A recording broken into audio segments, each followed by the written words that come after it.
যে কোনো রোগী, আপনি এখানে যে কোনো রোগী থাকেন, এই আমলটা করেন।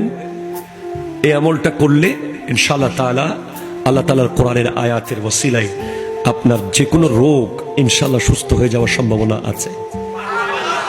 আধা বালতি পানি নেবেন। কয় বালতি?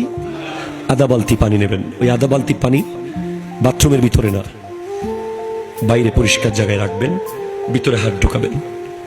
হাত ঢুকিয়ে পানিতে কোনো ফু দেবেন না, জাস্ট পড়বেন। প্রথমে 7 বার দরুদ শরীফ পড়বেন, এরপর 7 বার বিসমিল্লাহর সাথে, প্রত্যেকবার বিসমিল্লাহর সাথে 7 বার সূরা ফাতিহা, 7 বার সূরা ইখলাস, 7 বার সূরা নাস, 7 বার সূরা ফালাক, 7 বার সূরা কাফিরুন, 4 কুল 7 বার করে পড়বেন। এরপর পারলে আয়াতুল কুরসি 7 বার পড়বেন। সর্বশেষ আবার 7 বার দরুদ শরীফ পড়ে ওই পানি থেকে হাতটা তুলে ফেলবেন। এরপরে ওই পানি পরিষ্কার জায়গায় উজু অবস্থায়, এই কাজটা করার সময়ও উজু অবস্থায় থাকতে হবে। করার পর 21 দিন এভাবে এই পানি দিয়ে গোসল করেন। ইনশাআল্লাহ অনেক কঠিন কঠিন রোগ আল্লাহ তাআলা মুক্তি দিতে পারে।